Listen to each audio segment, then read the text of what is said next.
My neighbor asked, "Is there room in your bed?" I said, "Yes, but only if you don't leave tomorrow." The rain started just after sunset. Not the gentle kind that makes you want to sit by a window with coffee. This was the kind that rattled the glass, flooded the streets, and made the power flicker every few minutes. I had just settled onto my couch with a frozen pizza when someone knocked on my door. 3 quick knocks, then silence. When I opened it, my neighbor Emily stood there, completely soaked. Her dark hair clung to her face, and she hugged herself against the cold. "I'm sorry," she whispered. "My apartment's flooded."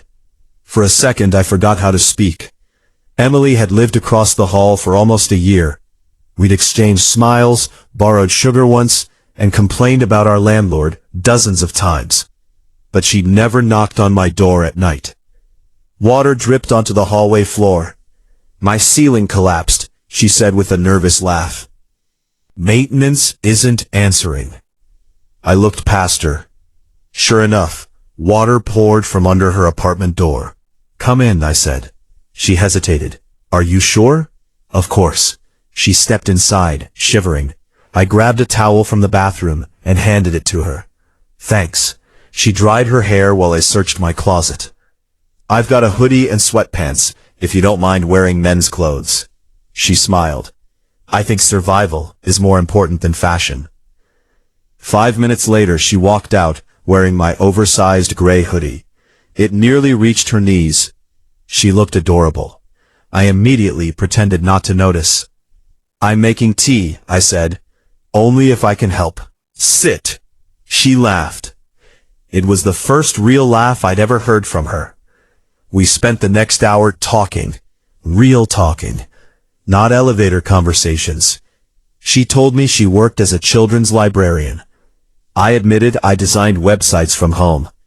She confessed she'd moved here after ending a 6-year relationship. I admitted I'd been avoiding dating because every relationship seemed to end the same way. "It's funny," she said. "What is?" "We've lived across from each other for months." "Yeah. And tonight is the first time we've actually met." She was right. Sometimes people are only a few feet away, but feel like strangers. Around midnight, the storm became worse. Lightning flashed outside. Then, the lights went out. The apartment became completely dark. Emily jumped. "I'm sorry," she whispered.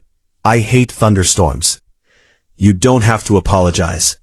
I found a flashlight and a few candles. The room filled with warm orange light. Somehow everything felt quieter, safer. We sat on the floor, drinking tea.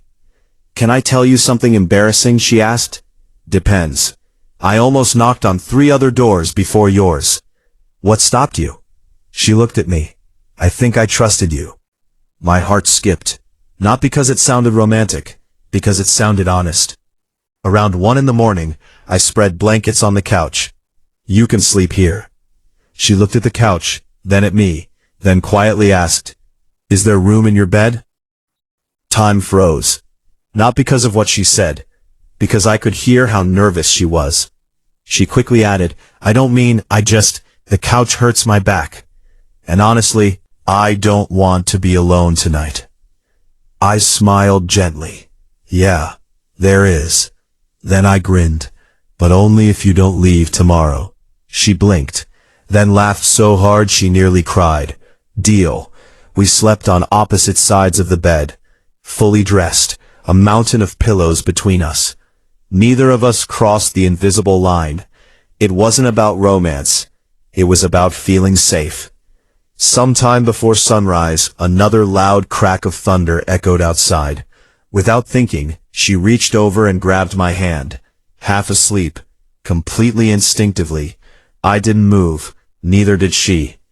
When morning sunlight filled the room, our hands were still together.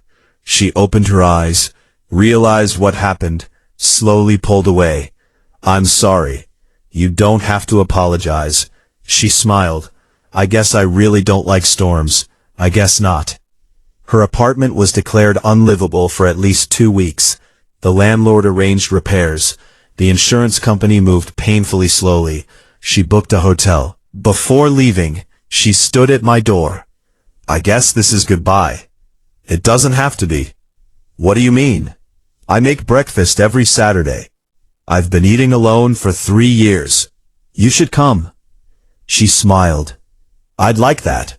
Saturday became Sunday. Sunday became movie night. Movie night became grocery shopping together. Soon people in our building assumed we'd been dating forever. The funny part? We weren't. Not yet. Neither of us wanted to rush. We'd both rushed before. Neither wanted another heartbreak. Months passed. Winter turned into spring. One afternoon, we were carrying groceries upstairs, when Mrs. Rodriguez from apartment 4B smiled. You two are adorable. Emily laughed. We're just neighbors. The older woman raised an eyebrow. Honey, no one looks at their neighbor like that. Emily froze. Maybe we're not just neighbors. She looked at me. I think she's right. Our first official date happened the same evening. Not at some expensive restaurant. Not under fireworks. We ordered pizza, watched terrible action movies, and laughed until midnight. When I walked her back across the hallway, she didn't open her apartment door immediately. Instead, she asked, "Can I tell you something?" Always. I never almost knocked on 3 other doors. I frowned. You didn't? She shook her head.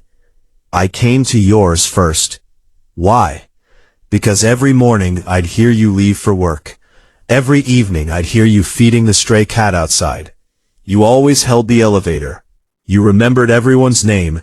I already knew you were kind. I just needed an excuse. For a moment, I couldn't speak. All this time, she'd noticed me. Long before I'd realized, I noticed her. A year later, another storm rolled through the city. Rain hammered the windows just like before. Emily stood in our kitchen, making tea. Our kitchen. She looked outside and smiled. You know? What? I still hate thunderstorms. I wrapped my arms around her. But they don't scare me anymore. Why? She leaned against me. Because now, I know exactly where I'm sleeping. I laughed. In our bed? She smiled. Yeah, the one with room for both of us. Sometimes love doesn't begin with fireworks. Sometimes it begins with a knock on the door, and one simple question asked on the rainiest night of the year.